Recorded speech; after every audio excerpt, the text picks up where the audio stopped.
I may use CapCut to edit out like this beginning part here before the theme song Oh yeah, and yeah, all that kind absolutely. of stuff. Wait, you have a theme song? Or I might just keep it like that. Yeah. I like I said, I started the podcast last year when I met you. I think I met you sometime in June, and I had just gotten started with Trapped in History. I originally got the name actually from what was it? During COVID, me and my team teacher were teaching our classes, and we would do a podcast, and we decided to call it Trapped in History because we were all trapped inside during COVID. And we Yeah, just thought it was kind of clever. But I also got to thinking later to honor her that in a way we're all kind of trapped in history because we can't escape it. We're all part of history. So I thought, and more importantly, I did research to make sure nobody had taken the name, nobody had used it. The closest one I had was a podcast that was only 3 episodes about genocide called Trapped History. And it was just a short one back in the early teens. So luckily, I was able to find something that kind of stuck with me, and I was able to use different graphics editors, things like that, to kind of come up with a brand, like a logo and the background and stuff like that. So I don't have anything trademarked or nothing like that. Of course, I'm just still, man, you know me, I'm just still a public school teacher, still trying to play around. I have my day job that I still love, but this is yeah, something that I'm really falling in love with as I'm going. And absolutely. then my twin brother, he commented on your TikTok. I don't know if you saw earlier.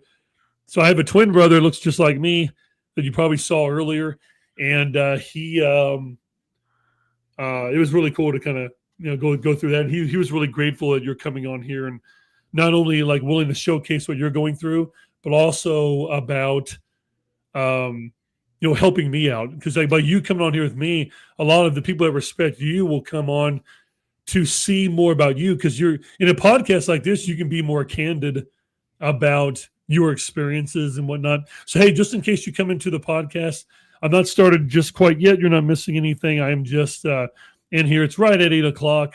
We're going to start here pretty soon. And I know that, Skip, you're loading up a couple of things there on the stage. Do you want me to bring those to stage?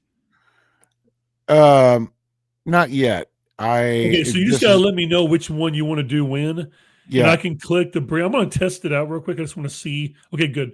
I haven't played around with it much. I've been wanting to do it for a while. Actually, just out of curiosity, how are you doing that? How are you bringing Right next to images? settings. So down at the bottom right now, and I just learned this in the last 15 minutes. Down next to settings is there's a screen with a plus sign, which will let Yes. you upload a Oh, I slideshow see that. or an Oh, image okay, I file. see it now. Yes, And yeah, so this is I great. had like I've got a bunch of common pictures that I use, Oh, like this if is I awesome. record down here. Mhm. And so yeah, I just thought, if it comes up, we can talk about it. Yeah, No, absolutely. I I won't. wish it I was got a more like bunch, but Zoom in some ways, where I can make you the admin, almost in a way that way you can kind of click on things that you wanted to use on them. But hey, I'll be your PowerPoint clicker. Whenever you want me to show something, I'll bring it up and I'll just kind of look for the usernames. I also love that you brought in the Mandela effect. That we'll reference that later. That's great reference there too. oh I yeah, mean, and you know as well as I do. There's I respect you so much because you have such a niche topic. You're very specifically JFK. Although I respect you've done a lot of things outside of that kind of have to do with that time period. And every once in a while you'll do something like that. But that'd be something be really interesting to talk to you about.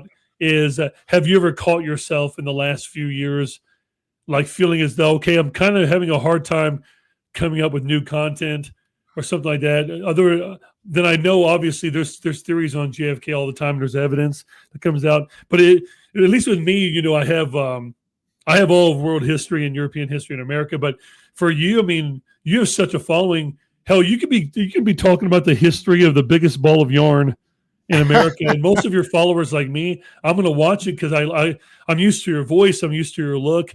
You just have this very genuine nature. The same thing I said to JD last week from the History Underground when he was on is that you give off a vibe of somebody that you could have a coffee with or a beer with, and you're the same off air that you are on for the most part. And I think that's one of those things that no matter what topic you're doing, you're probably going to have a significant following.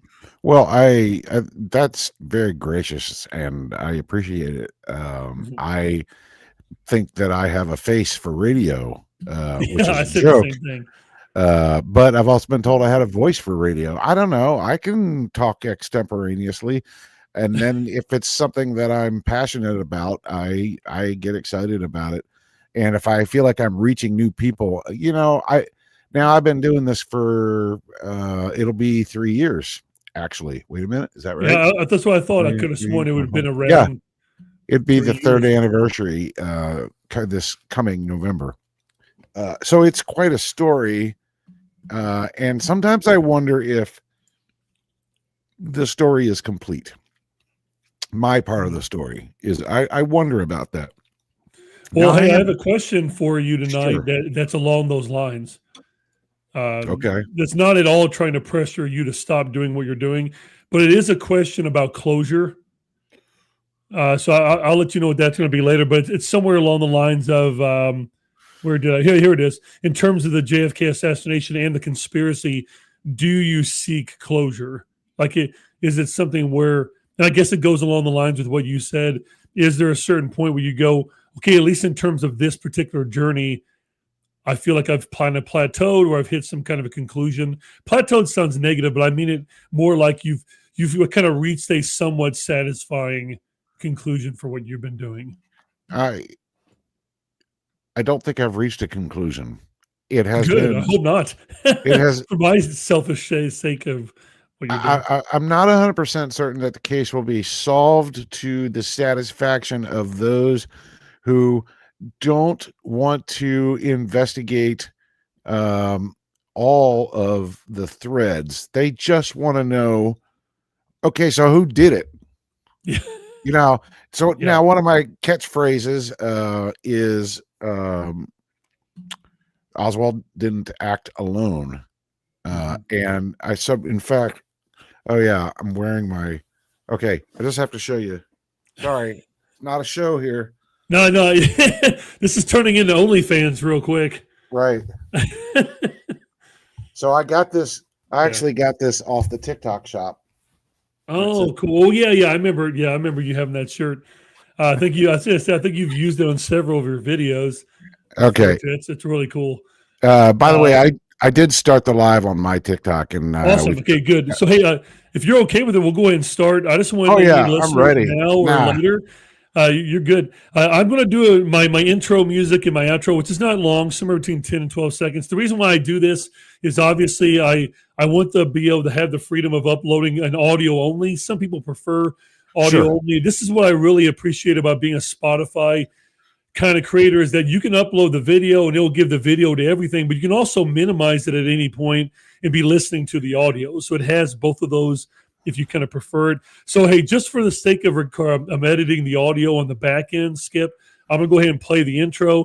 I'll do my normal short intro thing. I always save housekeeping stuff for a separate recording. That's not going to be me taking your time. If I have announcements about upcoming episodes or ideas or things in my own life, I'll save that for when we're done, and then I'll add that on the back end later whenever guests have invested their time in me. But anyway, I just want to tell you before we start, I really appreciate you being on tonight. I'll make sure I do that on the air too. So if you're joining us tonight, I really appreciate your time, people hopping in. So, hey, Skip, I'm going to go ahead and start the theme, and then I'll go right into that.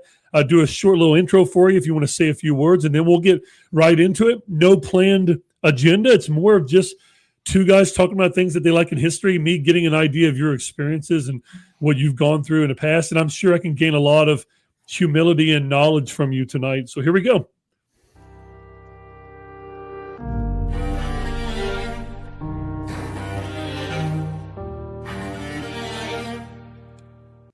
Hello, Trapped in History followers, and welcome to episode 53. I really appreciate you all joining me on a short notice. I was very fortunate today to have a friend of mine that I've really admired and respected over the last year.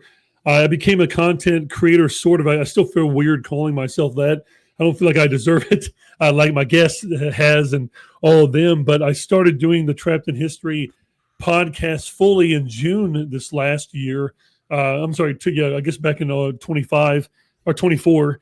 And one of the first of the TikTokers I came across with was Skip from JFK. I think it was at the time 60 years later or 61 years later. And I like that he keeps evolving the title as we're going forward. And he was one of the first ones that actually responded to me when I told him I liked this channel, that I looked for his advice. And you were even kind enough to invite me on a live stream with other very respected history influencers and content creators on TikTok. And that helped me greatly. Like you were able to really help kind of get my voice out there. So thank you for helping with that surge. So more importantly, my guest tonight is Skip from JFK 62 years later on TikTok and other social media platforms. I can allow him later to go over that with you if he would like to steer you in that direction. So Skip, I just want to tell you thanks for joining me late tonight. We're doing a little late night show after dark version of Trapped in History. It is 8 o'clock Central, 9 o'clock Eastern. Thank you for your time, my friend. Hey, I tell you, I wanted to go ahead and do it so that we would remember it to do it. Because otherwise I would have just put it off. And I tried to invite you, and I invited someone else to my TikTok live. So I don't know if that's something you want to play around with, but where I'm live on TikTok. I'll see if I can get in there. I'll have to turn my volume down though. I'll see if I can get in there. Right. With you. It would just be it'd be my audio perhaps. Sure, yeah. Okay, or your mic can still work. Guest request sent. Okay, I sent you a guest request on the so yeah, it's on your end, but I'll just at least be in there as a guest. Now hit join. There we go. Okay. All right. So I turned my volume all the way down. We're good.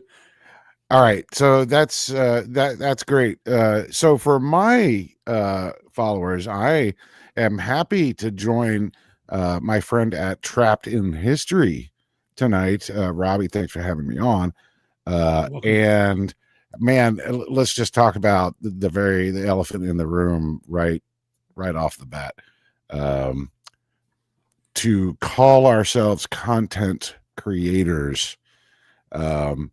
I think that you are a content creator, but think about me. All I'm doing is talking about the greatest unsolved mystery in the history of the United States 62 years later. Is anything that I'm saying original?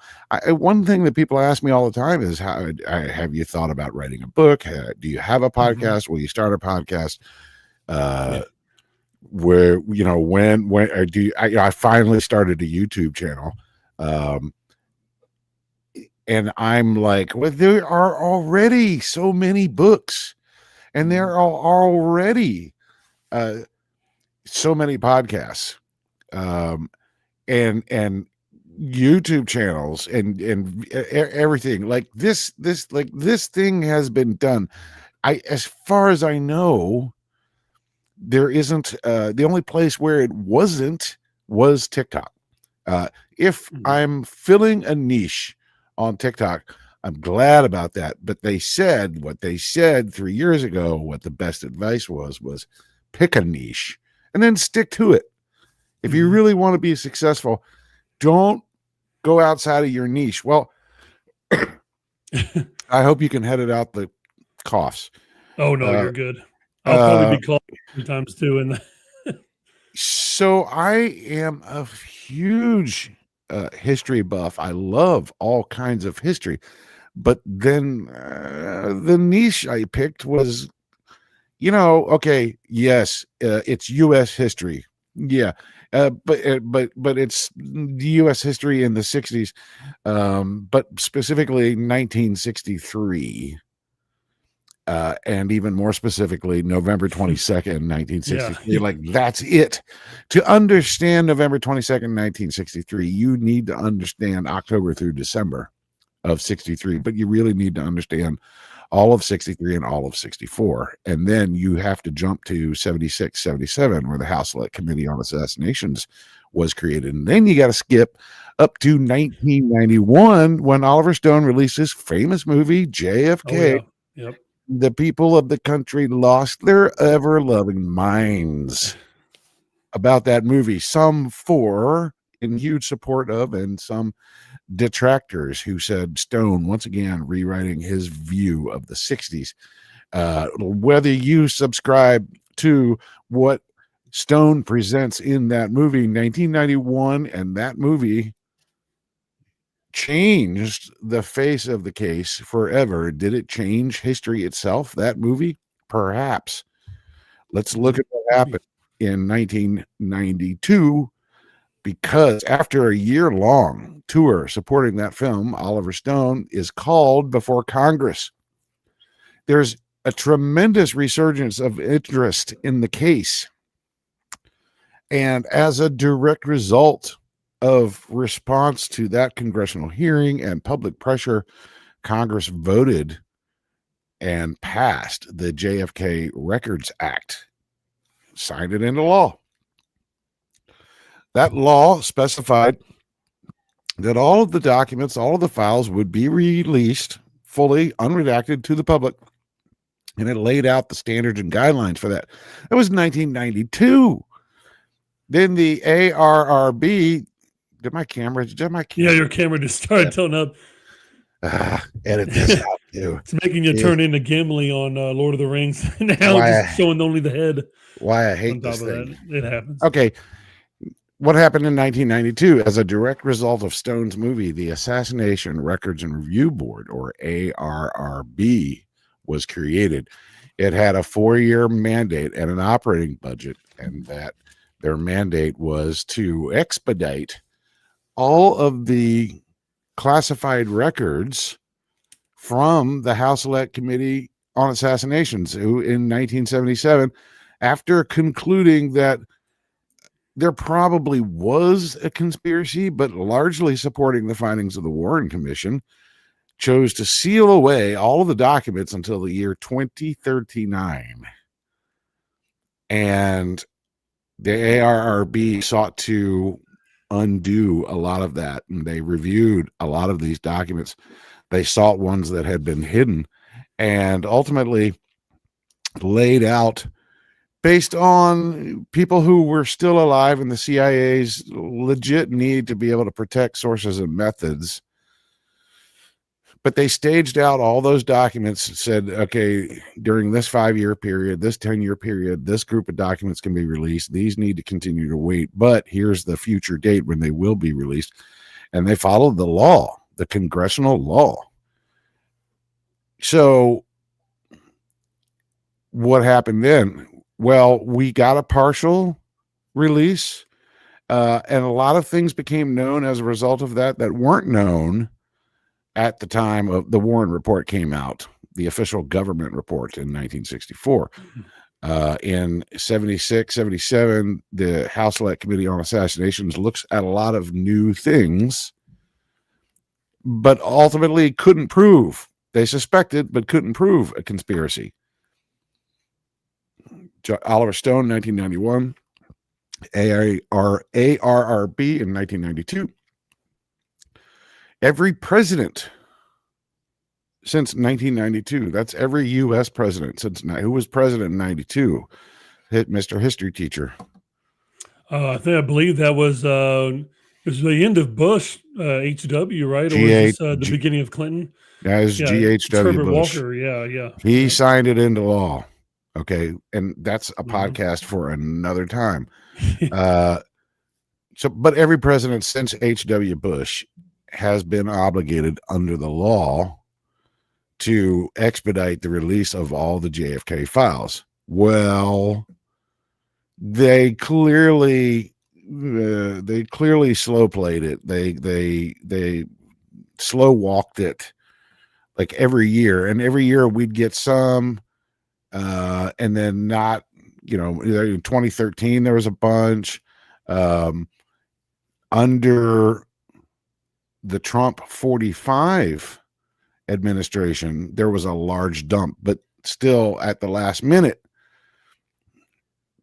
President Trump was urged to not release about the last batch, 4,500 or so documents. And it was Pompeo, who was head of the CIA at the time, said, please don't do this. Okay, then, so that was Trump 45. That would have been 2017 or so. We get to the Biden administration in 2022.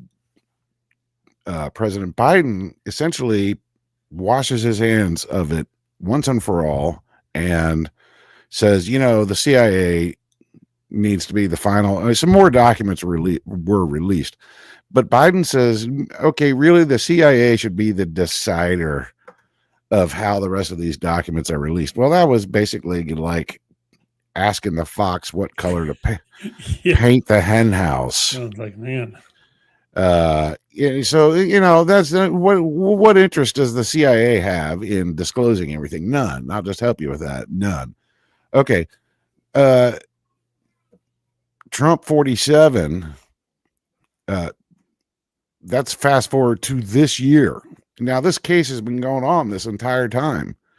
Okay, and people have never stopped talking about it. They still haven't. But after releasing a lot, but not all, of the documents under his first administration, his second administration, he decides he's going to kick it in the pants. But understand, the executive order itself was not that effective.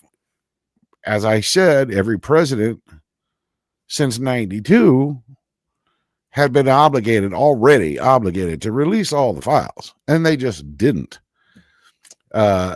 What the executive order in January actually said, now I get this a lot, Trump released all the files. That's not exactly what he did. He did give it a good kick, and I applauded this particular executive order. But what he actually said was to the CIA, the FBI, come up with a plan to release these files. Whatever it was, that worked. And there was another huge document drop in March of this year, and we were talking about that off camera. And at that time, we saw yet another spike of interest in the case, and it came after me for 2.5 years asking the questions and doing the videos and saying, when are they going to finally release all of these files? And then in March, man, we got a bunch of them, and they're all out there on the JFK page of archive.gov, which, by the way, maybe know this, the National Archives happen to be closed now. Fortunately, you can still get on their website, but because of the shutdown, I guess you can't walk in the place. Just like national parks. Never mind. So all these files were released. Did we learn anything new? This is a common question that I get. Yeah, we learned a few things that were new. Did we get all of the files? No. There are still a few key things that have not been released. So we're, the journey goes on. The search goes on. It's quite the saga. It is a tremendous saga. Now, I was, without actually saying how old I am, but I was a teenager in the 80s. This had to, this maybe even 78, 79, and maybe when I was a preteen. What really started me down this road is a meme from 1979. I'm just going to pick that year arbitrarily because I know it was pre-1980. Yeah. And my dad shows me a newspaper article, and it's all of the coincidences between the assassination of President Lincoln and I remember that. Kennedy, right? You've heard this before, right? I have. Yep. Okay, letters in the name. Lincoln had a vice president named Johnson. So did Kennedy. Yeah. Kennedy had a secretary named Lincoln, and Lincoln had a secretary named Kennedy. That one's not exactly true, by the way. You can look it up. Booth shot Lincoln from a warehouse and shot Lincoln in a theater and ran to a warehouse. Ran to a warehouse. Okay, this goes on and on. Yeah, and it gets like they're counting the letters in each person's name. I don't buy into it a whole lot. It's some weird coincidences, but you want to hear some more weird coincidences? Just look at the actual case. So that's just a meme, and it's still circulating on TikTok. Also, people get a lot of mileage out of it because not I'm everybody in the sure. Yeah. world has heard it. So, but that is what got me interested in the case. I read everything I could get my hands on for the next, 20 years. I don't think I saw JFK in the theaters in 1991. Maybe I did. I don't remember. It was 1991. It was just like 91. I do remember the movie coming out. I remember being a kid, and I remember like being a big deal. Like, I mean, I was only a first grader or second grader, but I do remember like hearing about it. I remember growing up and seeing it in maybe the late 90s is when I kind of first started to watch it. Obviously, as a little kid, I wouldn't have watched it. I've always enjoyed it. That might be a fun one to have you back on in the future. If you'd like to come back, me and you could go through maybe a historical conversation about that movie. Yeah. Sorry. I'd be happy to do that. That movie, as you know, focuses on the New Orleans DA at the time, Jim Garrison, who started looking at Lee Harvey Oswald's connection to New Orleans, and he found a bunch of stuff. There's no doubt New Orleans is integral to the story. But Garrison was the only person to ever bring a prosecution in the case. Most people accepted the Warren Report as gospel when it came out in 1964. But that didn't last very long. And as early as the 70s, people started pulling on the threads and saying, how could this be? This is, it started with the single bullet theory. And so Congress was really interested in some of the covert actions that the CIA was already involved in. That's the Church Committee. We go and look that up. And that all led to the House Select Committee on Assassinations. By that time, we were all still, not quite a decade later, reeling from the assassinations of JFK and then RFK and MLK. And you think, like, well, when you want to talk about coincidences, like why you could get into why those three people were targeted, and were they targeted by the same elements of the same group of people or network of people. And there's a great trying to pull the name now. I can't. I'll think of it. It's a documentary series, and they're all here on TikTok also. I'll think of it and I'll send it to you. I haven't, like, it's a purchase. It's not like you can just stream it somewhere. You have to actually buy it. 4 Died Trying. That's what it's called. Go have a look at that. 4 Died Trying, because it includes Malcolm X. Okay. What do we make of all this? In November of 2022, and I told you about a lot of the stuff, including this studio, that, I started a new hobby and I buy all the equipment for it, and then I forget about the hobby. But in November of 2022, I was on Thanksgiving break with my family, and it was a slow moment, maybe, after dinner on Friday, hanging out for the weekend. What am I going to do? And I said, wonder what this TikTok thing is all about. And so I'm like, oh, that's interesting. Okay. That's a lot of fun watching, but how do I actually make videos? And would anybody want to watch any videos? I could do videos about my cats and my food, or my family, my kids. But the conventional wisdom in 2022 on TikTok was, pick a topic and stay on it. And for some people, that's fashion tips, food tips. I I don't know. It's just do silly stuff. Dances. Some people go viral just doing dances. All right. What am I going to, I can't do any of those things. Well, hey, that kind of brings me to a question I was going to ask you tonight. In a way, obviously, you can answer this on a personal level. Sure. And I'm sorry to interrupt you, Skip. I No, didn't no, mean no. to interrupt It's on all that. It's good. more of like, and maybe this is partially answering the question.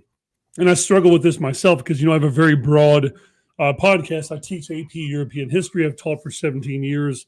I can teach world history. I've taught American. I've kind of like to do everything, but obviously, considering what you just said, that makes TikTok a little bit more difficult because rather than focus on kind of one sort of niche topic, I kind of bounce all over the place. And I was kind of when I go through the struggles here, and this is not disrespectful at all to the TikTok audience or a YouTube or a podcast one, but I do feel like there's obviously different kinds of watchers and listeners. So you have kind of your podcast groups that kind of like the long form sort of storytelling, the audiobooks, things like that. But then you have, like, I have friends like this, they prefer to get their information in 30 to 60-second kind of pieces. And you've been able to cover a lot of complexity over the years in these shorter kind of videos. Now, I know sometimes you will do longer videos, but I guess especially for people just kind of starting out, this is gonna be. I mean, for you, from your personal opinion, what's the best way, as I put in the question, to convey the truth to an audience who may prefer their information in 30, 60 seconds, but especially if the truth is very complex, as you know in history, especially the JFK situation. You brought up a great point earlier. I want to mention this before you answer the question, and that is, I believe in something called unraveling. So you have a very specific topic, but look at what you just did earlier. You can take that one topic and reverse engineer it and look at this complexity and these layers that are all connected. And you tied it all the way up till the spring. So it just shows you there is so much information you can delve into, and it's so much more nuanced than the topic of your TikTok yields it to. It's just JFK, but it's just so much bigger than just JFK on that as well too. So I guess let me go back to the question. I just want to give you a compliment on there and give you a little bit of a break too as well. But I guess for any kind of a TikToker, but especially new ones like me that's doing content, what's the best way to really do a historical topic that can be very complex, but to do it in a way where you want to convey the truth, you want to do it in an entertaining way, but an empathetic way. You want to be, sensitive and understanding, but you only have maybe 30 to 60 seconds, especially when you're starting out, to capture someone's attention, to then can kind of convey that. It seems like a very tight rope to walk. And I'm just kind of wondering, over the years, especially starting off for you, what advice do you have for those of us down here at the bottom of the rung trying to slowly work our way up? I'll just tell you, that first 3 months was terrible. Don't go scrolling all the way through the channel back to the very early videos. They're just horrible. I knew I had to be focused. And if you give me a microphone and an open airwaves, I can't, like I said, I can fill time. Talking is not a problem. How do you get people to stay interested? How do you eat an elephant? And the answer is always one bite at a time. And so JFK and that story, I call it the greatest unsolved mystery in the history of the United States. And some people will argue with me on that, but that's what to me, the JFK history mystery is unsolved. We're still investigating it. What is history if it's not unraveling? And I think that's a perfect analogy, because you think of the threads in a sweater, and when you start pulling on one, another one follows right after, and before you know it, you have torn apart the whole thing, maybe deliberately and maybe accidentally. But I forgot where I was going with that analogy. I had to inject some discipline. And I became very interested in the editing process. And I realized that when I finally learned that if you can't hook somebody onto your video in the first 5 seconds, maybe even 3 seconds, then you've lost them. And on TikTok, all these videos that you see, how to be a viral content creator and all of this. Okay, first of all, history is not conducive to going viral. I will just tell you that. Yeah, But yeah. if you want to get people to watch, you have to hook them in the first 3 seconds, because that thumb, as you know, is Oh yeah. just this is what we do now as a society. Mhm. We thumb through. If I don't catch your eye, and I don't, I don't think that a lot of my videos do that. I think people um, watch because they're interested. I'm not sure that there's anything about me personally that is what brings the audience in. I'm a average middle-aged guy. But I just started poking around at all of the different threads, and I said, let's just look at this one piece of it, this one thread. And as soon as you look at one thread, what you have in the JFK case is a bunch more questions. Well, that is the study of history. When you really get into it. So yeah, I picked a niche, and I'm probably stuck with it now. Every now and then I'll veer off and talk about, for example, Amelia Earhart. Right? Yeah. She was in the news just recently.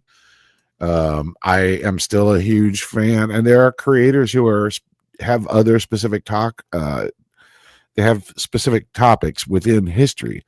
I'm a huge fan of Melissa R, who is all about the Titanic. Like, that's the thing that she has chosen and focuses on. And then I have other history creator friends who cover a lot of different topics. Perhaps it's whatever they taught that particular day. I think that I'm dubious about my own original contribution to the study of history, other than I enjoy it.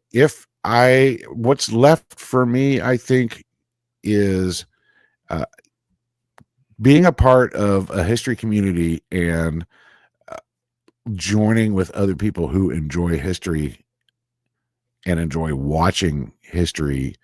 I learn something all the time from other history creators. I'm not sure that this is answering your question, but I No, learned. no, it is. It definitely is. And you're also But answering other potential questions that I had. This I is good. This is good. uh, I think I learned a little something from everybody. The people that I follow, I follow because, man, they're good at what they do, which is capturing my attention about an interest of mine. Yeah, the silly videos are fun, but as TikTok has changed, as you know, over the last 3 years, what people are now seeking, really what TikTok is seeking from creators and what watchers are seeking, are actual substance.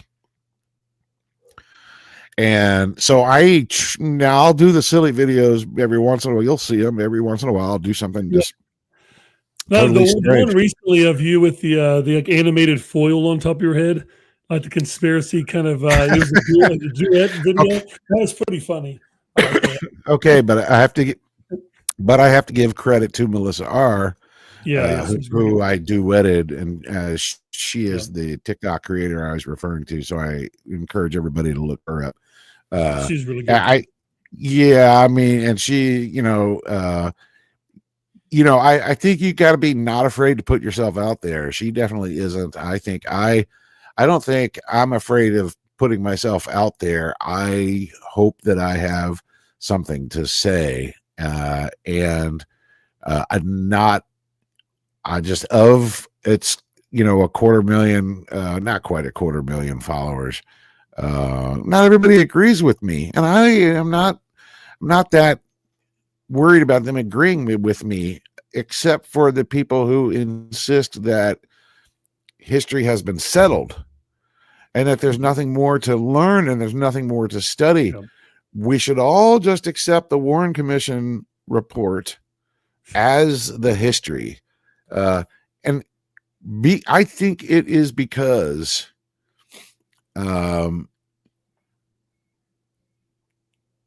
they're not ready to face the complexity. Mm. Perhaps they certainly don't have an answer for it. Yeah, It's because what you're bringing up, this is why for the audio listeners or people listening on your TikTok, I put up a statement that I had used the other day in a conversation.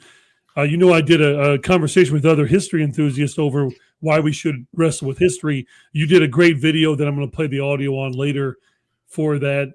And but what you're bringing it up there too. There are some followers or some people that watch the videos. Maybe they're not ready, and that's why I asked the question: do we often seek simplicity over complexity? I didn't mean we too, because sometimes, even though I'm a historian, maybe it's because it's easier. It's almost like, do you remember the John Cleese video from the 80s about extremism? Do you remember like the actor from the Monty Python stuff? It's a really quick kind of, it's almost like an SNL kind of skit, but he basically does this parody commercial on why extremism feels so good to be on one party or another. But it's really because of simplification. Everything seems so good and simple, and it makes us feel good.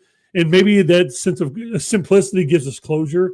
But I'm sorry to interrupt you there, Skip. I was just kind of adding to what you said there. You're giving further credence to maybe the argument that maybe the reason why we do that is because sometimes we try to seek the simple solutions because either it's too complicated for complexity, or like you said, maybe we're not really ready to come to terms with what might be the complex truth. Well, I think it's all of that, and I'll even say it one other way, which is that what we really want is closure. And if simple brings us closure, we'll gravitate towards it. And complexity doesn't bring us closure. And the people that today, maybe the poll was 2021, 2022, certainly as recently as 2013, 70% of Americans on either side of the political aisle do not accept the Warren Report at 900 pages as the settled history. And the 26 volumes of fluff for evidence that honestly it's just filler. It's just, hey, look, we did this for a year, but at the end of it, Lee Harvey Oswald acted alone. Okay, so then why hide 3 million pages of documents from the public for 35 years? Like, why? Okay, so we're jerked out of our desire for closure by the reality of we can't just ignore this and hope that it all goes away. That's exactly what the Warren Report. I'm just sort of weaving this all together, but that is what the Warren Report really sought to do. And I think it was the Katzenbach memo basically that said, we have to, there needs to be a blue ribbon commission so that people don't ask questions and that strange theories don't come up. But mostly we need to be able to prove to the public beyond a shadow of a doubt that Lee Harvey Oswald did this himself. And so here's a guy who was a CIA asset, and they tried and convicted him in the court of public opinion. No, they tried and convicted him in the Warren Report without the benefit of ever giving him a trial. They truly sought simplicity. But when we really start looking at all of the different pieces, we cannot ignore that it is complex. Now might be a good time to, if you want to add to the stage the image file that is the bullet found on the stretcher. CE 399. This ought to be simple, right? This is the famous magic bullet, and it was found on Connolly's stretcher, except they're not 100% sure. Really, honestly, there's some question as to whether it was Connolly's stretcher or a JFK stretcher. And also, they would never have found it except for the fact that they moved the stretcher, it bumped against the wall, and it rolled out from underneath the mattress. How did a bullet reverse itself basically after being submerged in the subcutaneous, not saying that right, the subcutaneous fat cells of a human thigh, which by the way was Connolly's left thigh, which by the way, we know fragments from this bullet and not any other, supposedly fragments were extracted.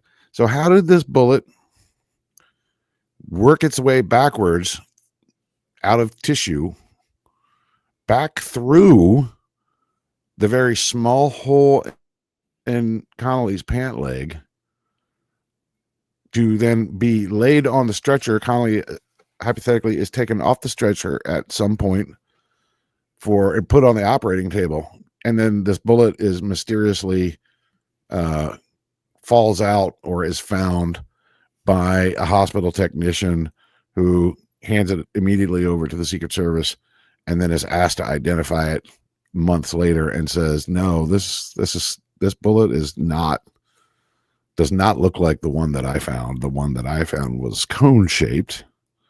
And then you look at this thing, and yes, people call it pristine or near pristine. It's okay. Yes, it is misshapen a little. You can't see it from this angle, but when you spin the bullet in 360 degrees, it's deformed a little, but still there's more lead fragments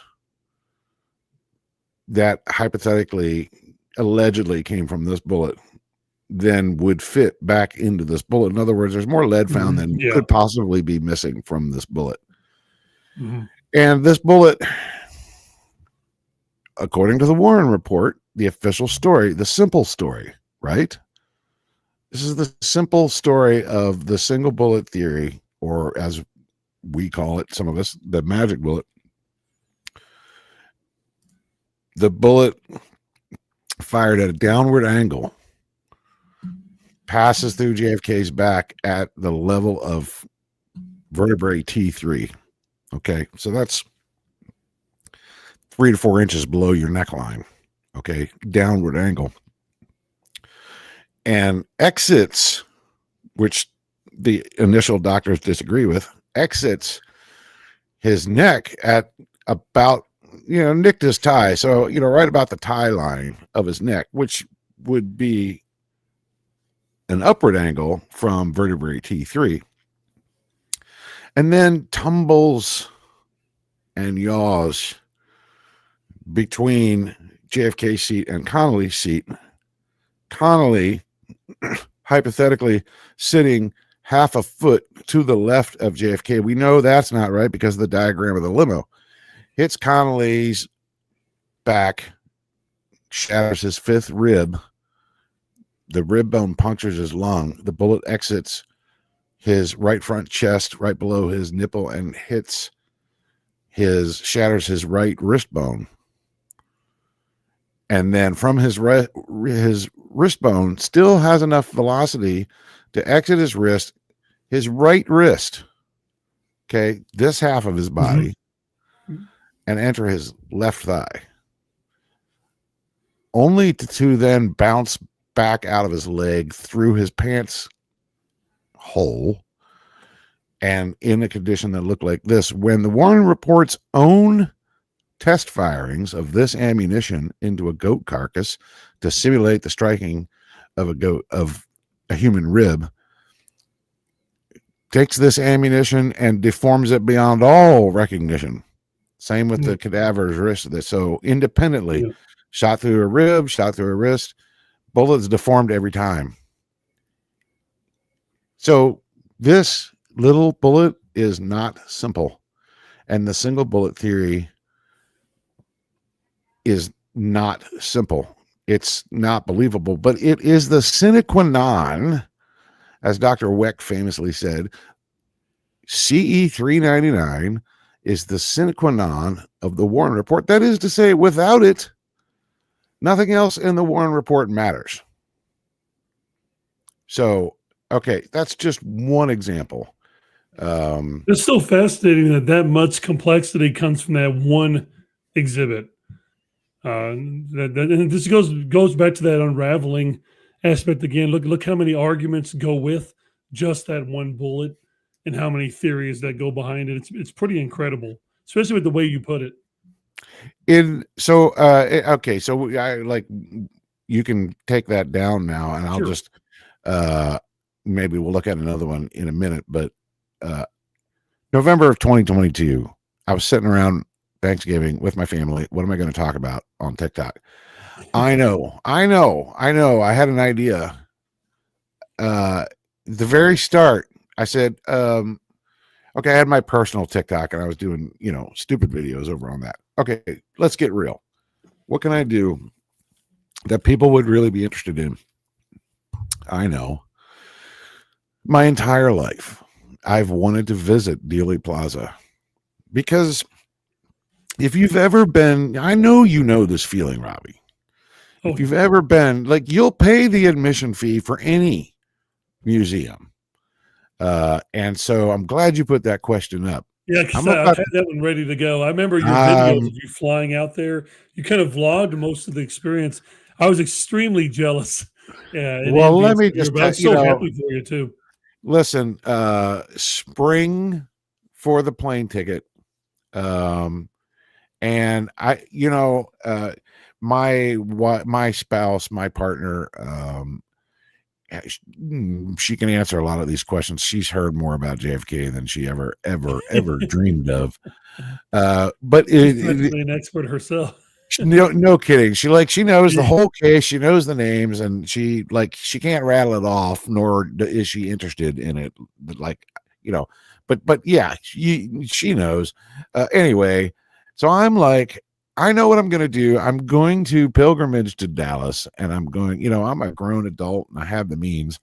I am going to book myself on a trip down there, and for the 60th anniversary. Oh, you know what? I will call my TikTok account JFK 60 years later, and I'm going to spend November 22 to 2023 documenting I'm going to vlog my journey to Dallas. And I didn't necessarily even need to be there for the actual November 22nd, 2023, but it was enough for me to say, I'm going to go to Dallas. I'm going to walk those sites. I'm going to go to the 6th floor museum. I'm going to stand behind the picket fence. I'm going to look in the storm drain. I'm going to do all the things. And I got more than I bargained for when that happened. Finally, 2023, it didn't happen. Some life stuff happened, and I was, there were some good things. There were some not good things. All of it added up to, okay, I didn't make the trip to Dallas for the 60th anniversary. Fast forward to December of 2024, I had a work opportunity come up that took me to Dallas, and I volunteered for it. Like, they were asking for volunteers. I volunteered. Yeah, I'll go. It's like the universe was trying to put you in that. It was, because it was 2 years later. It was now 61 years since 63. Yeah.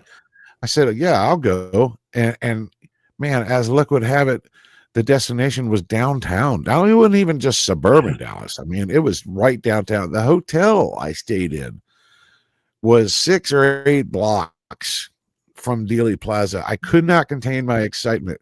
I shot video in the Uber from the airport, drive it into Dealey Plaza. The moment I drove in, I could not have been more excited.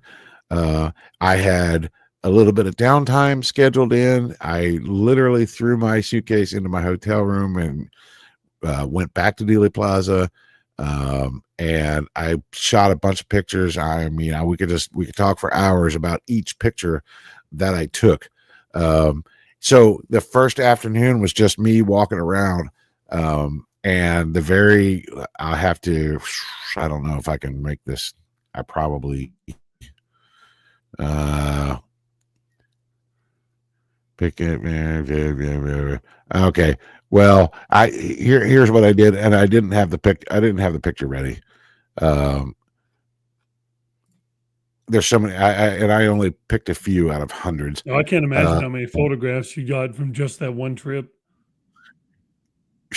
But the very first thing I did, just so you know, was walk down the sidewalk from the book depository and look into the storm drain and conclude that the final shot could not possibly have come from there for many reasons, not the least of which was, if you know anything about hunting deer, or if you're a hunter at all, or even just common sense tells you that you can't possibly pick up a target in the amount of time that you would have had with that limited field of vision. Like, that's number one. Don't talk to me about trajectory or angles or being hidden or any of that. That storm drain was 2 feet wide, and you could only possibly have seen the limo when the nose of the limo came into view, and you would have not have time to aim before the rear of the limo would already be, it would have moved like this.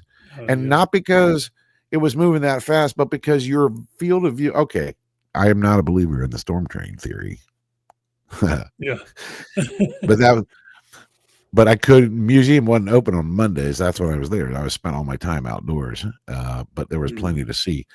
So I do my thing, and then on the last day, I actually took a personal day from my job because I was in Dallas, and I went back to Dealey Plaza, and I did all of the. If you want to pull up the picture that said 2nd Street X.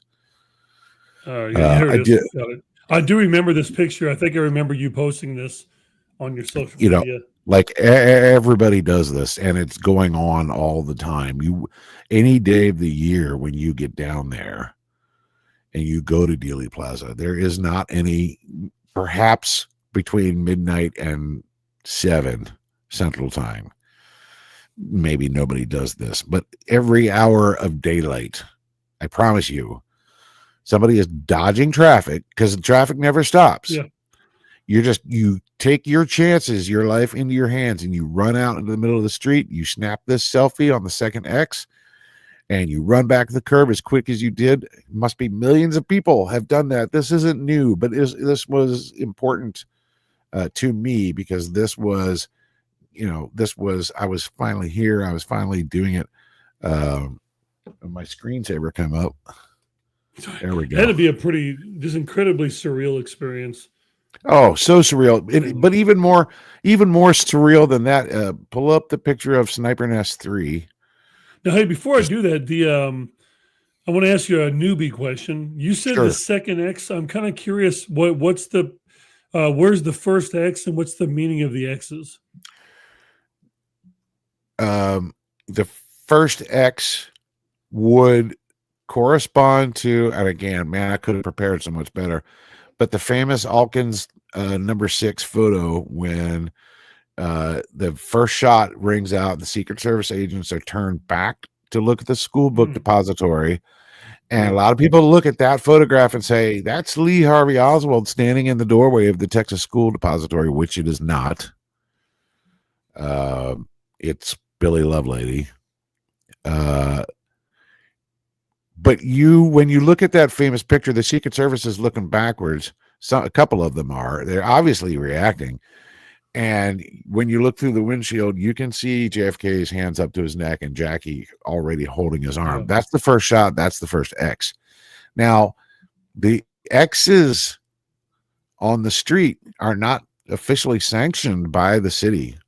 They're just interesting, put there by researchers. And when you look carefully at this picture towards the bottom, you can see it's been done over. As I say, it looks a little haphazardly many done times. They've tried to remove it. Of course, they re-asphalt the street. Sure. And every time somebody else goes back out there and puts the X back again, there's a lot. You can imagine the dispute about whether the X is 2 feet this way or that way. But the point is, the first X is the first shot, and The second X That's what I is the figured. second shot. Yeah. Yeah, I figured the second one was the kill shot, I guess. Yeah. Man. So that's So hey, you pretty. want me to go to the Sniper Nest 3. Sorry When you to talk, stop you on that. I know no, no, no. you were flowing so good there, but I just had to ask because eventually that is on my bucket list. I was going to tell you that I can't remember if I told you last year. The only experience I've had like this is about 5 or 6 years ago. I did go to Memphis. I did go to the museum, and I stood right there on the in the. I don't know if you have you been to the hotel where Dr. King was killed. No, although I Oh, the would see, motel. yeah, I mean, that would be, I've been in Memphis before, but Yeah, that's never even it was occurred to me. incredible. Yeah, it was. I mean, again, it's weird because it's a museum now. Half of it's a museum, but they preserve the area of the motel where he was killed. They even have the old school kind of cars in there. And when you go up around, they have it all in kind of glass, kind of plexiglass walls, Yeah, and you can still see into the motel room where Dr. King's luggage is and his cigarette ashtray. And I guess the surreal experience that I had was there was a black man standing at the glass. I was just walking up there by myself. My ex-wife didn't want to go up there at the time, and I walked right up there. Then there was a square on the concrete on the balcony where his body laid. So I yeah, realized, oh my God, like I'm like a foot away right now from where he was. And I looked yeah. over and this man, I'll never forget, this man had tears running down his face. And I caught this exact moment. I still feel blessed to have witnessed. This guy was a truck driver. He told me, he said he had never been to Memphis. He had just done a delivery early that morning. And somebody said, have you never been to that motel? You need to go over there while you're waiting with this delivery and see it. So I got the chance to witness when this man, probably I think in his 40s or late 30s, first time in his life, got to stand there just like I was doing, and that was probably the most surreal experience I've ever had. That it comes anywhere close to what this might have been like for you. And I'm sorry to Oh, for sabotage sure. your storytelling. I just wanted to share that with you because I could not remember if you and I talked about it. I know you wanted to show the Sniper Nest #3. I assume that this is in the book depository area here. Yeah, and I am putting up a couple others. This is one Okay, particular sure. angle, and just as you can imagine, there's also glass here. And so it's really a big empty warehouse, except for this corner. This is the southeast corner of the sixth floor, and we're looking at it from the viewpoint if you had been like standing behind the assassin, if Lee Harvey Oswald, if it was Lee Harvey Oswald. Mhm. um so you can see the sixth floor, and I have other views of the street, like from not this window, because you can't go in here, right? You see the old wooden hardwood floor, Yeah. and the windows are cloudy and dirty, and they're not even the when you really dig into this, the windows that you see here in this corner aren't even the original windows, but Mm. they're they're a very good representation. Perhaps they were moved, but there's an entire story about the owner of the building taking out the window, and it's the actual windows actually on display, uh, perhaps at, I don't know if it's at the sixth floor museum or the National Archives. Mhm. Anyway, it doesn't matter. But you Yep. can look out the window right to the right of this window and see the view to Elm Street below and say to yourself, well, how in the world uh, do you make that shot on a target that's moving away from you? But you think to yourself, okay, well, whoever it was, like, I do not dispute that shots came from the sixth floor window. That's not up for dispute. Um, the rifle was found there and the shell casings were found there. What I dispute really is, was it Oswald or was it somebody else? Was Oswald really in the lunchroom the whole time? Like, that's where I'm at. But Mhm. as far as a shot coming from this window, when you look out this window and you ask yourself, well, uh, why would you shoot? Why would you not shoot while the limo is coming straight towards you from Houston Street? Yeah, good Like point. the limo turns from Maine onto Houston. There's a whole thing about that in the Secret Service. But when the limo is coming straight at the school book depository, straight at this window on Houston Street, no, it's not until they make that really weird left-handed, very acute angle turn right at the corner where the book depository is. What a coincidence that they planned the route to go right through there. Yeah. And it causes the limo to slow down to 11 miles an hour. But even so, when you look out that window, and again, I grew up hunting. Okay. It was just part of my upbringing, my childhood. I know enough to know that targets moving away from you doesn't matter what speed. When you have a really clumsy World War II surplus Italian rifle with a very bad reputation for accuracy, the world's worst shoulder weapon with a scope mounted for a left-handed person that hadn't actually been sighted in. How do you make that shot so accurately? Like, that's just another thread, right? Yeah. It's all part of that unraveling that we were talking about earlier. Okay, listen, I'm having a great time. Just calling out that it's been an hour. Sure. Yeah. I just didn't know. Like, I know you had a couple or 2 or 3 more images there. Did you want to share those, or Yeah, did I you mean, want I'm to? just Did you want saying. to stop and call this part 1, or do you want to? No, you're gonna edit out the fluff. Well, hey, the fluff is part of the organic experience, right? So Okay, this is. let's. But yeah, like I said, I'm okay. Like, it's just one of those things where I'm enjoying the storytelling part, and I know you have a good audience. I mean, you still have 56 people in your stream. I have at least 15 in mine on my end over here. Feel free to continue to go if you want to go Okay, over.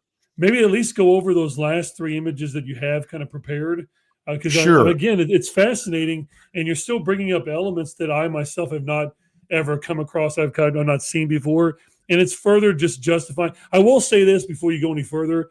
I know that I've been wrestling, no pun intended, with the question, why should we wrestle with history? And I think your method that you approach the JFK assassination and the conspiracy, I truly feel like since 1979 ish to now, I feel like you're a great example of someone that has not just casually studied Kennedy and the assassination and the conspiracy. I feel like you've truly wrestled with it, questioned it. Were an understandably skeptic. I am curious about something on a personal level. It's completely fine. Okay, even before this scenario, would you consider yourself a natural kind of believer in conspiracies? Are you a relatively conspiratorial person? I know I have friends that I respect a lot that they love conspiracy theories. They gravitate towards those. Are you more prone to them in general, or is it really just the JFK one that really has gravitated to it the most? Yeah. Okay. The answer is no. I'm not naturally a believer in Yeah, conspiracies. yeah. I Not, didn't I not, didn't not a pick that bit. up. No, and you won't. And we really landed on the moon. Mhm. Okay, in 1969. It wasn't faked. The Earth is not flat. Okay. We're not And lizard people. That's actually no erroneous, lizard right? people.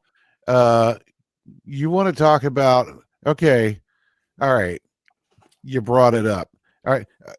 You you I you opened up Pandora's box now. you sure have, because you would think that on a channel like mine, we would be talking about how James Angleton had a file, a 40, 60, 80 page file about Lee Harvey Oswald on his desk on November 21st, 1963. They had been reading his mom's mail. They knew about Oswald for 4 years prior to the assassination. There were 3 different plots to assassinate Kennedy: Chicago, Dallas, and I always forget the third one, Miami, Mhm. Florida, somewhere, Tampa. Maybe it's Tampa. You'd think we'd be talking about that. But what's the number one comment, Skip, on your TikTok channel after 3 years and 3,500 videos? What's the number one comment that you get, Skip? Oh, okay. I'm glad you asked. I'll tell you. Pull up frame 312, I'm sure some please. of your followers know. Oh yeah. No, I'm gonna be getting it right now in the chat while you're pulling up this picture. Okay. Frame 312. This, to me, Where this is is it? the Oh, got it. Got it. this is the mother of all conspiracy nonsense. I just let's take a minute with this. Oh, I'll tell you what. Before we do that, this is going to blow your mind. I hope Let's so. take that picture down and let's put up Zapruder 3. Zapruder Sure. 3 copies. Okay. uh just double checking here what it says. Okay, there's 3 copies here of the Zapruder film. And let's start with the one. I mean, you know, the people can't read the print that this small, but the strip of film, the moving picture excerpt on your right, on the far right here, is the original Zapruder film, and then the one in the middle is a copy that was made for Secret Service, and then the image on the left is the second Secret Service copy. Okay, what's the first thing you notice is the, you know, obviously the differing qualities of reproduction on this film. But on the original Zapruder film, there's a lot of information between the sprocket holes. You know what sprocket holes are? There are these holes right there, the little white holes, where the sprocket in the camera moved the film past the aperture. A lot of people don't know how movie cameras work, but in 1963, Zapruder's Bell and Howell camera was state of the art, and the film was exposed at a frame rate of 18.3 frames per second. How many frames are we looking at here? 3, 6, 9, 8 or 9, right? 8. 8 frames out of 486 total frames. 486 total frames. It's about 6 feet of film. It was double 8 film. So much like a cassette or an 8-track, if you're old enough to remember, there's audio. There's information on one half of the film.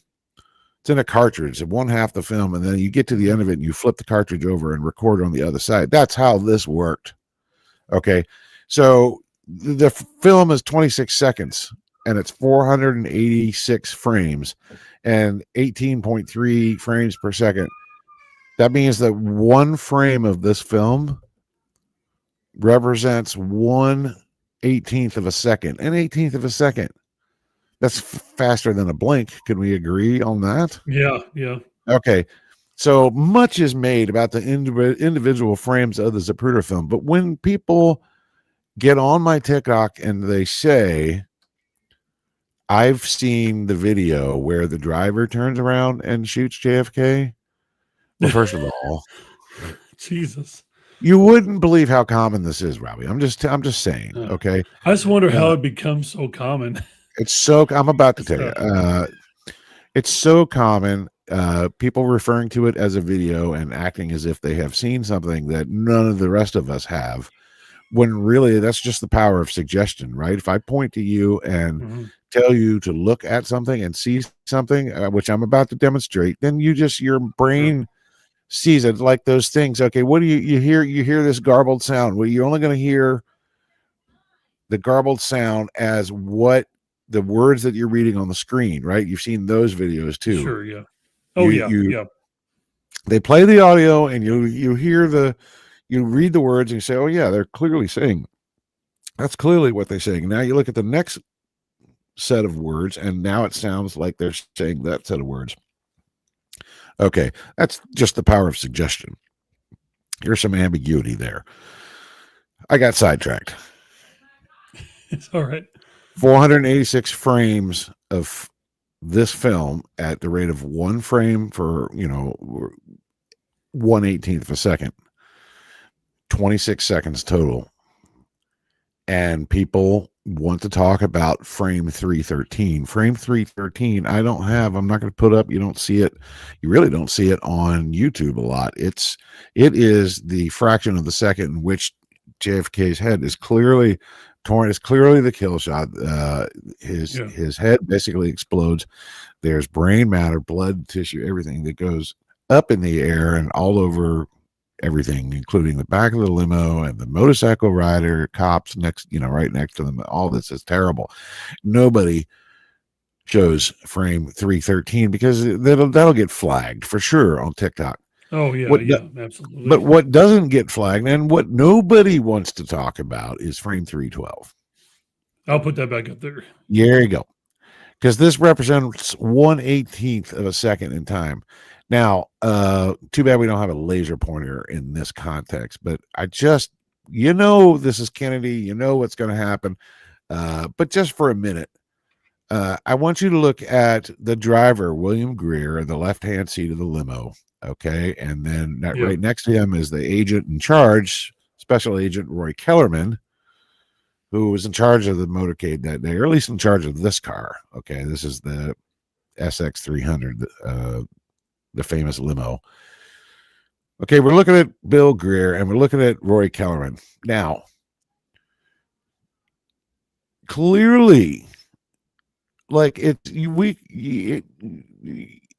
really does look. We know for a fact that William Greer turned around twice.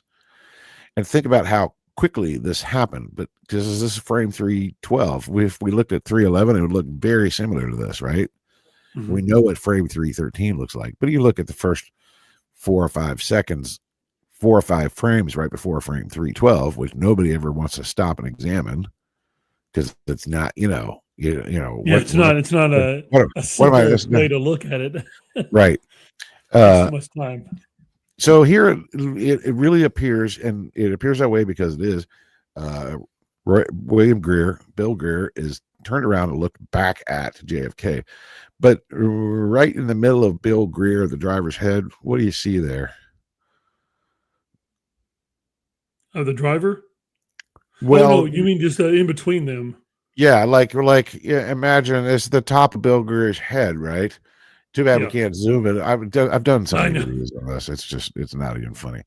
Okay, it looks like a silver weapon. Yeah, I was gonna say that. It looks like almost like a silver kind of like barricade sort of kind of area there. Is there? I assume that there's no way physically for him to even turn around to shoot Kennedy. Well, let's think about it. First of all, he'd have to have been left-handed, probably, right? Yeah, that's right. And then that would have meant that his shoulder holster, if he was wearing one, now people really want to get picky, they'll nitpick this argument, but let's just say that nowhere along the motorcade route that started 15 20 minutes ago at Love Field did we see Bill Greer with anything that looked like a shoulder holster. But let's assume that he had one, or would have had to have one, would have been under his right arm, since he would have had to have been left-handed to pull this off, right? Yeah. Okay. Except for one thing, when you look a little bit closer, you see his left hand down in front of him. You sure do. Yep. Yeah. So that means that he could not actually be pointing a weapon at JFK.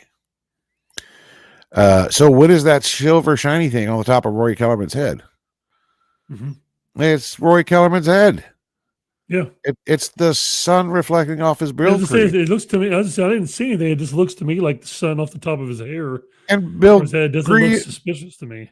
And by the way, it's shining off of Bill Greer's hair too at the same time. Mm-hmm. This is the sun reflection shining off of JFK's head. Yep. It's all coming from the same angle. Yeah. All of them. So. It's the sun. Okay. In 1989 or so, there was a book called Behold a Pale Horse by a guy named Bill Moore.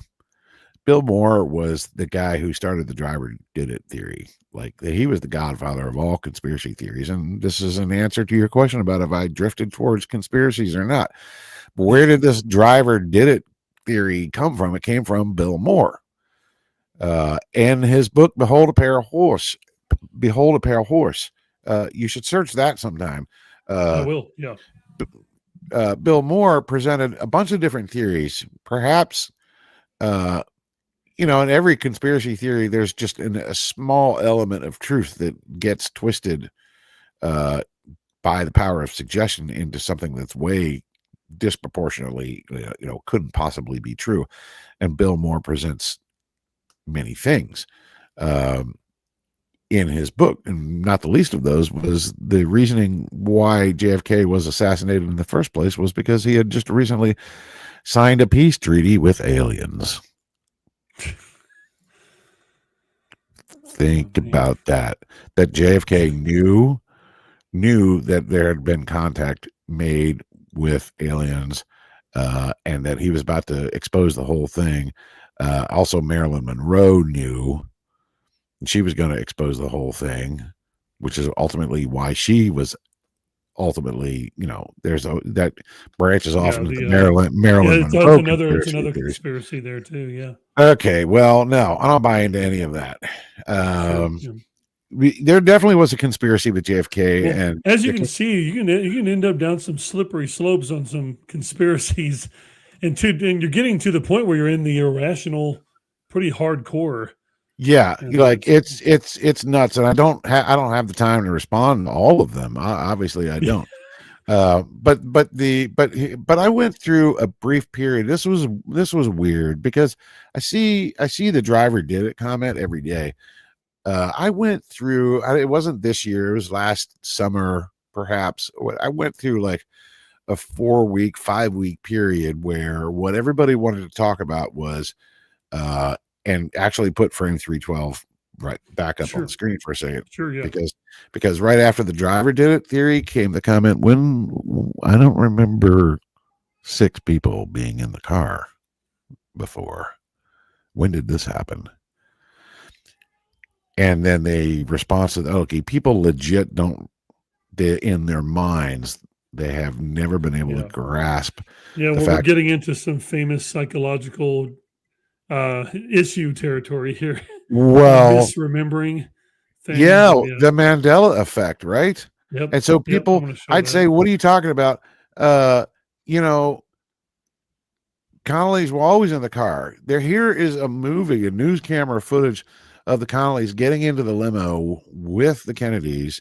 There was always 2 Secret Service guys up front, and Connolly's in the center, and Kennedy's in the rear. 6 people. It's always been like that.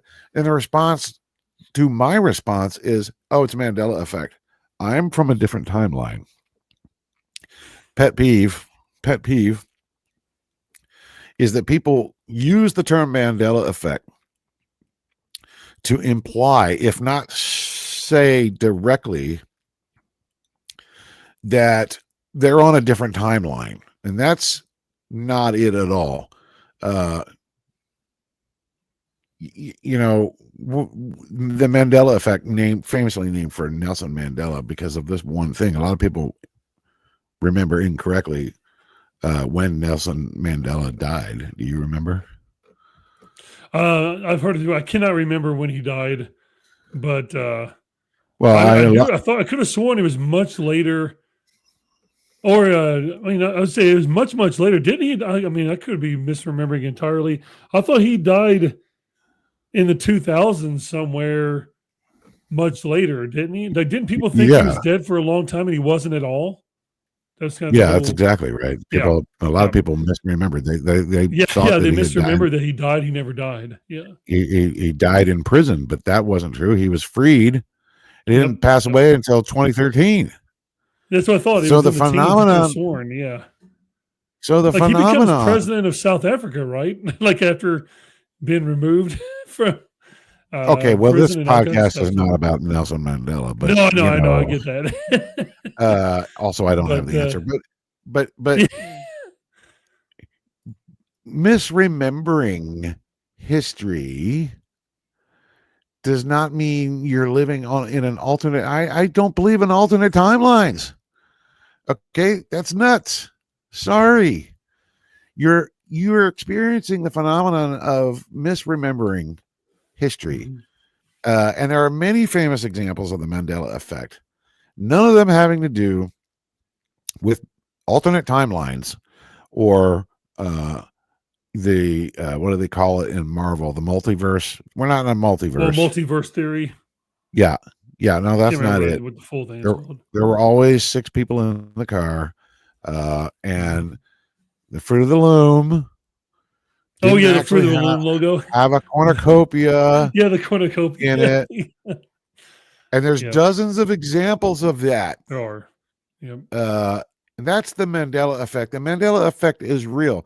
And it's people sort of collectively misremembering. Now that blurs the lines between the psychological phenomenon and the history phenomenon, but people are misremembering history.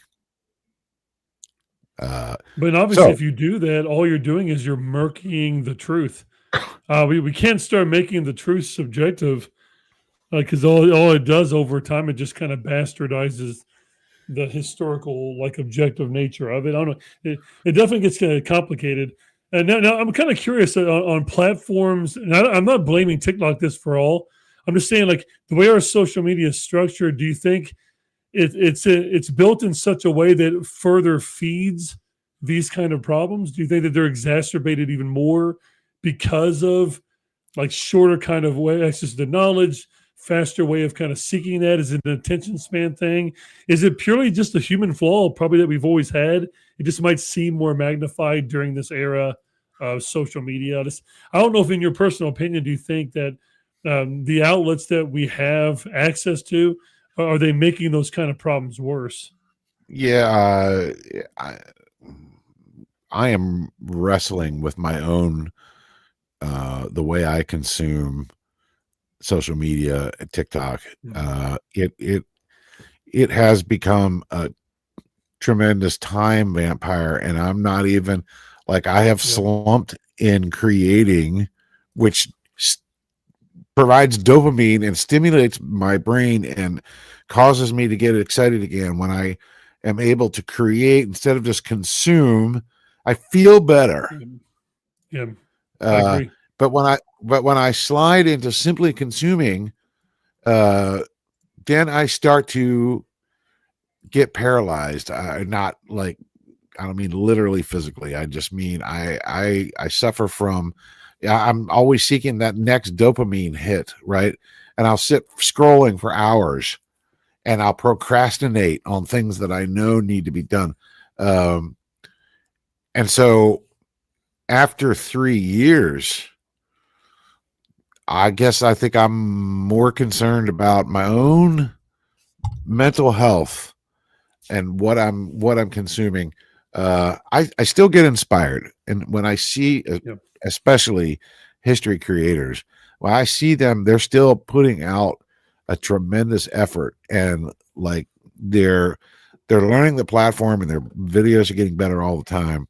Uh, that inspires me. I need other history creators to inspire me, because if your TikTok feed was just the major news outlets, man, that would just be Oh depressing. yeah, God. Just terrible, Yeah, it would terrible. be. It really And would. I don't. It doesn't matter. It doesn't matter which network you watch either. It's the same. It's the No, same. you're right. You know, just if that's all you're consuming, it's depressing as hell. Uh, and I think I need to put more effort into creating because I feel better when I do. That's it. Bottom line. I just chose JFK. I could start a whole other TikTok, or I could rename this one uh, to the Kennedys and slide Yeah, over into the sure. RFK side of things, which is just as weird, by the way, Yeah. some of it Well, you also as have to give yourself some grace and credit too. That I think you've built enough trust and genuine connection with most of your followers that many of them are probably just very interested in history in general. They would probably follow you wherever you went, because they've kind of gotten more accustomed and attached to you and your style over those years. And that's what I also respect about it is you're right. The history content creators are very talented, and there's different styles for everybody. Like I Yeah. respect that. I mean, there's a content creator. I don't know if you've heard of her before, but on Instagram, I didn't come across her until this year. But she's a young woman named History May. It's like history_May. She doesn't even talk. Like she just kind of does this thing where she stares into the camera and she shows these paintings and has this music behind it, and she breaks down these awesome little kind of 30 to 40-second little clips of it, maybe even less, but they're so good. Like it's not like I don't feel dumber or more depressed for consuming her work or your work or a lot of other work that I see. I think I'm just genuinely impressed at how creative people can be on the way that they express. I'm going to try to have Emily Poole on the podcast pretty soon too. She's a very very good like AP history content creator. What's her Very handle? very like respected. Her name's Emily Poole. I'll have to On, text you her name later. She's very good. I think her TikTok's too poolful school. I think is her TikTok, okay. but she's very very good as a history creator. She has that kind of charisma in her style that does that. But I guess it's also just it's an area that's very oversaturated. So it's right for people like me. It's just really young. It's starting into it. It's kind of really difficult to kind of figure out where to go. I think the best thing for me, I'm going to take advice from you there, Skip, is I'm going to keep making content because I feel really good when I make it. It's making me critically think. I have to build, I have to research, I have to create Yeah. things. Yeah. And whenever I doom scroll, I know people call it doom scrolling. When I catch myself doom scrolling for 20 minutes straight or an hour, I don't know if you feel like me. Sometimes you feel like you come out of a fog. You're almost Yeah. like, what the hell have I been doing for the last hour?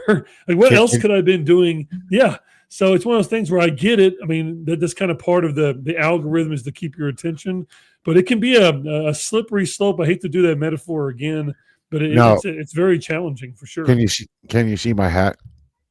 Yeah, I can see it. Yeah. Onward. Yeah.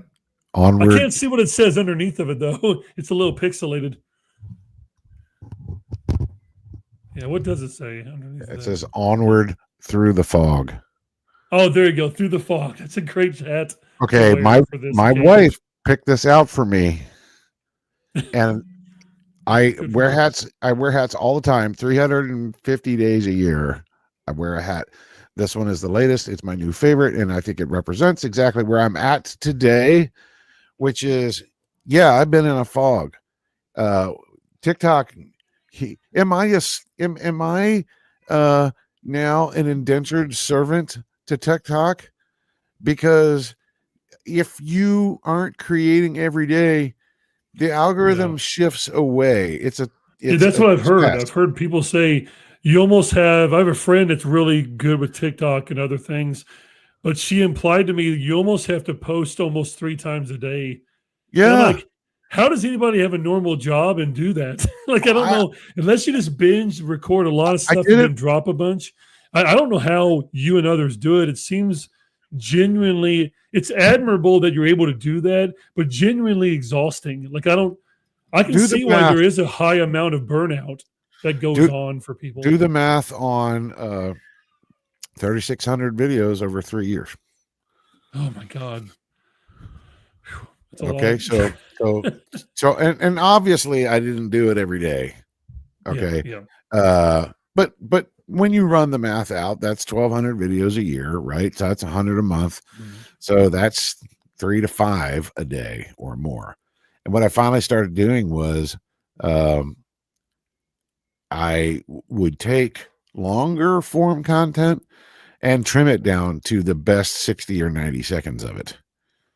And so I had to become really good at picking out what that was. It's still hard to have a hook, something attention grabbing at the very beginning. If you want somebody who's really good at both history and hooks, that's Deanna Falchuk. Oh yeah, you introduced me to her on that live stream we did. She is phenomenal at it. She's very very good. My goodness, I wanted to be her. But she's she's still out there. She's not on it every day anymore. I mean, we have lives, and we have a job, hopefully, and we're trying to support family or loved ones. Not to mention, try to keep a little money in the bank, and so nobody is getting rich like doing this. Even well, except maybe that, like the people with 1 million or more followers, maybe. But even then, like they're like, if they're not constant, my point is, if they're not constantly producing, then people slip away. And when my followers come on and text me and they say, "Hey, are you okay? You haven't posted anything in like 3 days." I'm like, "No, dude, I blew off this entire weekend. Mhm. I didn't do anything, and it felt great. I stayed in my pajamas. I ate crappy food. It was I, I therapeutic I for you. I watched The West Wing for the umpteenth time. Good choice. Uh, Good but I'm choice. sitting there on my phone still, like scrolling, like like a mouse in a wheel. I'm just constantly scrolling, and I didn't create anything. And at the end of a weekend like that, you're like, ugh. Oh Hey, yeah. it was fun while I was doing it, but man, I didn't get anything done. Well, that's the Yeah. danger. That's the danger Yeah. of That's a good all point. social media. Yeah. Is that we're way too wrapped up in it. I don't know how does Sure. that Yeah. have, I guess when it comes to that, I'm glad that I picked history. I was going to be a history major, and then decided business would pay more. But I had enough credit hours to have a history minor, so I definitely graduated with a history minor. Um, and I don't know, I just have always loved it. Um, you know, TikTok, it was just a hobby. It was just I Yeah. never imagined uh, that it would become the thing that it did. But I went from just another average dude, um, definitely not a teenager or Gen Z, Mhm. millennial, like I'm Gen X. Okay. Yeah. We don't care about anything. Uh, why Yeah. why why would I get over 200,000 followers um on TikTok, the hottest social media platform in the last 3 years? I'm not convinced that it's going to be around forever. Like, it's just what Yeah.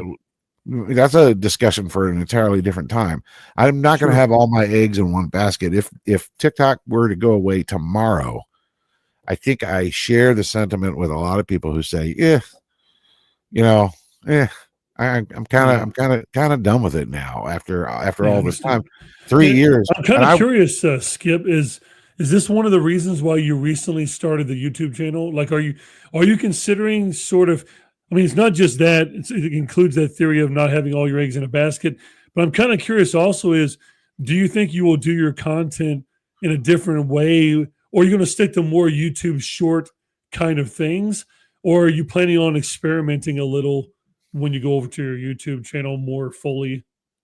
the nuts and bolts of it is, I think that uh I think I want to start moving my followers over to YouTube, because, Mhm. and I'm on a bunch of different social medias.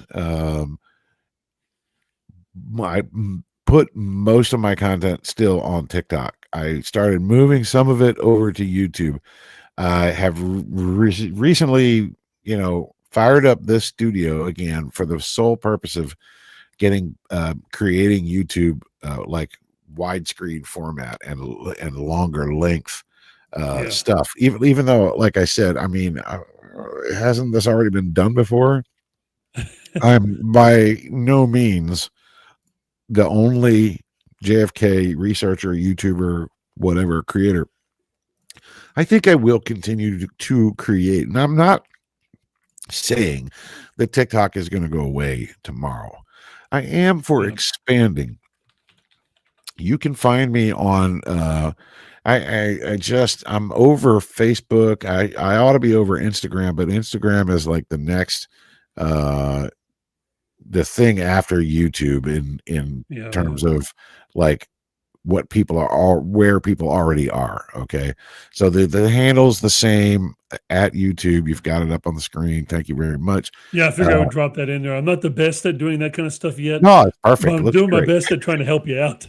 It looks great. And so on other, like, there are slight variations of the name on different platforms. And if you can see a complete list of all of these on my link tree, which is also at the top of all my social profiles. So like if you find one, you click the link tree, it shows you all the others.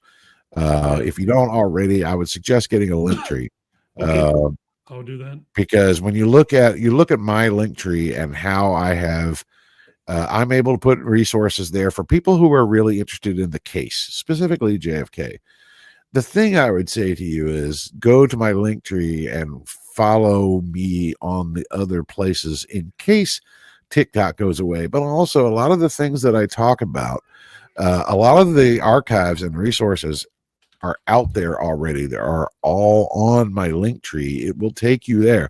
A couple of other YouTube channels that I follow are out there, like Out of the Blank. You should spend some time with that guy, whose name, incidentally, is Robbie from Out of the Blank. So here I'm shamelessly promoting a different YouTube podcast. I've been on his podcast. That guy, man, he's a machine. Like I just sit on my couch while I'm doing this, but this guy he's doing a studio podcast like yours. But like the National Archives, the JFK files, the individual frames of the Zapruder film, or the different versions of the Zapruder film. Can you see this? Yeah, I can see it. Okay. Yeah. So I just wanted to show people who are watching the video. If you go to his link tree, like you said, it has like all of your outlets here. I mean, it is so many different places. But this is I can see why you would recommend this. It's too much for people to scroll through. I mean, it's almost for me. It's almost overwhelming. I need to edit it a little bit. And like some of the stuff is. Like I should shift the order around. Like the original executive orders are there, but so is the executive order in which the administration seeks basically to what's the word? I'll choose the word undo some history, which makes me extremely nervous. But you can all I'm trying to do is put this stuff that I talk about into one place, so that you can find it. But also that link tree will exist in the event that I ever am expelled from the TikTok community, or TikTok itself as an app goes away. What are we going to do? We're still going to be out there. I want to keep these connections. So I want to follow your YouTube channel and your other socials, as well as some of my other favorite history creators, because I want to stay in. It's about at that point, right? We have exited the social media world, and we have built a community of like-minded history people. I agree with you. It's not. That's one of my hopes from this is to learn things from you guys, but I'm trying to build a connection and relationship with you and others that are on YouTube and all these other places, because I could learn so much from you. And you never know when we can help each other out too. I think, there's way more that we all have in common than what we don't have in common. Yeah, for sure. And what again, it's not. I largely stay away from being political on my TikTok. Like that's not what it's for. Okay. But I think that is part of wrestling with history. Is it can become political. That's just the reality. One of the books that my history teacher first year of college talked about in interpretations of it. Like history is sometimes, the study of history is sometimes framed as if it's an interpretation. We're gonna read this history book, but it's that author's interpretation of other history books that have already been written. So there's no final word on anything. I don't know. Can't point to a single history book that gets it all exactly right. Yeah. I mean, maybe there's certainly some very good ones out there, but and I keep coming back to your theme, but wrestling with history is sort of wrestling with our interpretation Oh, of exactly. history. Like, well put. And Yeah, it is. and so that, and I just remember that as the name of the history. I don't remember I don't remember the author of it, but it was, readings of, interpretations of. It was about examining history through different lenses. I'd like to think that that's what I I'm like that. doing. I feel like Uh, I need that book. Yeah, and I do. I do feel like that's what you're doing. I think you and a lot of content creators are trying to create content that does that, because I feel like you're not just creating content for your followers, but it's for you too. I think it's a journey that you're taking. You're trying to challenge yourself, and yeah, and it's part of that. I really feel like you're somebody that wrestles with these topics whenever you're covering them, and and I think it's another reason why you feel maybe it is either directly or indirectly leading to you feeling more productive, feeling more positive about these kind of experiences, because we're creating something, we're having to work for it, we feel good about ourselves and accomplished, and we're not just, as you say, consuming. Because I don't think that we're meant to only consume. We're strongly meant to share and create, and I think that's kind of what our goal here to do. yeah. So I and just I hear as we wind this down, I'm Yeah, sure, yeah. really going to wax philosophical on you now, It's which okay. is I love philosophy, so it's always that one of my favorite areas. So th- that part of wrestling with history is going to be wrestling with how the history that we're living in now is going to be interpreted oh yeah, later. good question. And man, that's a struggle for me, because there are things that that I wish weren't true now, but obviously are actually true. How are historians? Oh, you had that question already ready. No, it's good. That's why I'm just glad that we're getting along so well, because a lot of these questions, I'm super nervous uh, about it. I'm super I am nervous too. about it. Yeah. Uh, because I can see how um we can look back on our history, and let's just limit it to the US history for now, and how we view our history has a lot to do with whatever tribe we happen to belong to now. And by tribe, I'm just talking about that way of thinking, the people who you agree with. It is very tribal, because a lot of the things that we say or do, comments that we make, these are sometimes these are indicators that we throw out to say, I'm in this particular tribe or that particular tribe. So we're revealing ourselves in somewhat coded language, but also history is being interpreted by several different groups of people. And I think one group of people is, I think we're all sort of looking for an interpretation of history that is going to fit with our personal views. But is that the real way that it happened? Were were the uh were the slaveholders really benevolent masters? And did the enslaved people really have it better off because of being enslaved than they would have had they just remained? Look at a question Mhm. like that.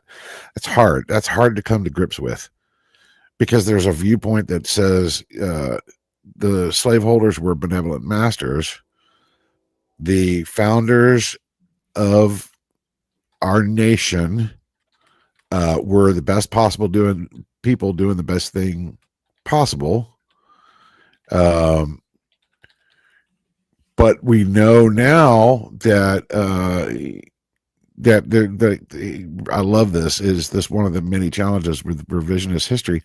Uh, I think the JFK history might be still being revised, Yeah. I feel or like it's maybe constantly. unrevised. But Yeah. I'm really watching I'm consuming other history creators to see how they're dealing with uh, some of the ways that revisionist history is being written. That, Mhm. like, we're watching some of these things happen in real time. That's super concerning for me. It is. I'm in the middle of it. Like it's happening right now with me, and I am suddenly aware more so than ever at any point in my life of hello. My wife wanted to say hi. Hi. Skip said hello. She Is wanted to pop in at least one time during the show and say that hi. okay? You also listening on the headphones to the whole thing?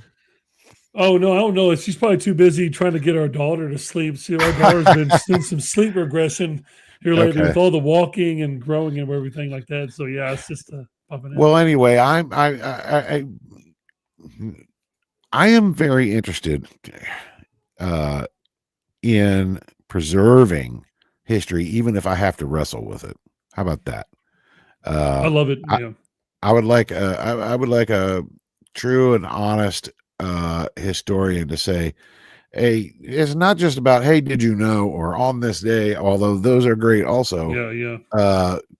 But do you understand how this piece of history shaped who we are today and how we view it, how we interpret it as part of who we are?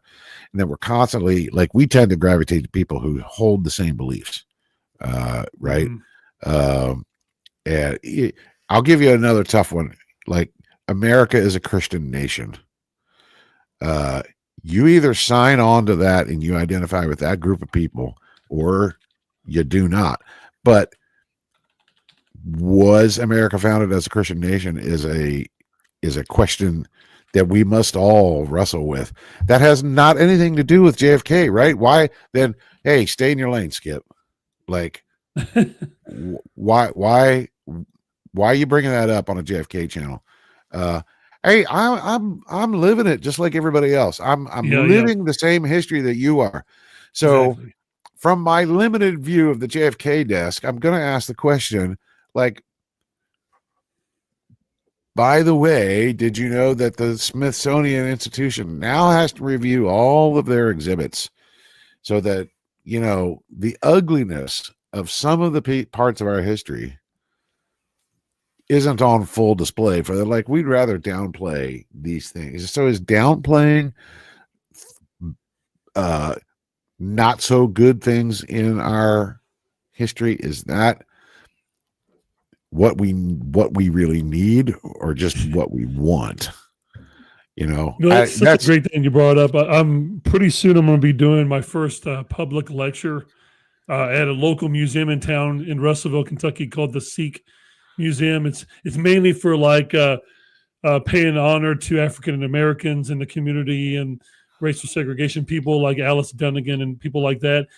And I've been trying to rack my brain on what the message is going to be, and to kind of go along with what you said, I've been kind of settling on the theme that it's going to be a picture is worth 1,000 questions as long as you have the courage to ask them. And I plan on looking at images that are very divisive, very controversial. Like the good example would be the Emmett Till photograph. Do you remember from his funeral that his mom wanted to be shown? Now that kind of a photograph immediately is going to polarize people. It's going to make people very uncomfortable. But it's kind of like the banning of books in certain states. I think it was Mississippi, I could be wrong, that banned To Kill a Mockingbird because it was labeled as making people, quote, feel uncomfortable. Yeah. And I told my students, sometimes in life we're meant to feel uncomfortable. We need to feel uncomfortable to be able to address things. It doesn't necessarily mean that we need to wallow in misery, but I think that we need to address our black eyes like full on, like the things that we are ashamed of, and wrestle with those things, and then try to come to terms with, well, who, I mean, and I'll finish with this, because I know we both need to take a break on this too, but I want to say Ken Burns is one of my favorite Americans ever. Like, I can just watch the documentaries. You know, I fell in love with the Civil War when as a kid. He's coming out with the new American Revolution one in November. Very excited about that. And last week he was on Theo Vaughn's this past weekend podcast, and he said in all the American documentaries he's ever done, whether it's Muhammad Ali or Jackie Robinson's Civil War, he says the ultimate goal, and I think what me and you are getting to, is that we're always trying to figure out who we are and who are we as Americans. Like, it's ultimately when me and you study history, I study it to wrestle for myself selfishly, and also as a member of this community, as a member of this country, because I'm trying to figure out at 41 years old, who am I and who are we as Americans? And I don't know if you agree with that or not. Is that a fair place for me to kind of end it on my half tonight, just from my perspective on the whole value that I see in me and you doing what we do, whether it is professionally or as a teacher like I am, or doing what we're doing with content. I feel like what we're trying to do is at least a noble effort. Whether or I not that'll be rewarded in a monetizing way, who knows? But I feel like right, it's noble. 100%. I think when I think that when, for me, monetization on TikTok ended just because the TikTok went a different way, and whatever, I'm over it. There was only one thing left for me to do on TikTok, really something personal to me, and that is I enjoyed collaborating with other history creators, and the only thing that sets me apart from real history creators is the following that I have. And so the thing that I'm able to actually do is give other history creators a boost, whether it's the Titanic or general history. Melissa's she's bigger than me. She doesn't need my help. I enjoy this community, and I want to support this community. The very real, what can I do? What can I do? The very real thing that I can do is I have this platform, and I have the ability to introduce other history creators to this corner of the world anyway, and say, look, if you like this, then you're going to absolutely love this. Because these would be, and by the way, a lot of them are high school history teachers. Like, I think that teachers need a lot more support than they get, and I have to imagine that history teachers, amongst them, even, like, nothing against the science teachers, love science, but they history, need their own support system too, right? I'm sure yeah, science teachers have their own social media support too. Yeah, we all need it. History's kind of my thing. What can I do? I can find and collaborate and boost history creators who are, maybe they're just starting out, or maybe they're just content to do their thing they're not looking to, I could get up to 1 million followers. It would probably take me 10 more years. This app ain't gonna last that long. But what can I be doing right now? We're going to continue to build the community. And if it's not this platform, it'll be other platforms. So I'm just going to jump platforms. I'm going to try to get it out there and connect with the history folk as much as I can. I like it. It's fun. It's enjoyable.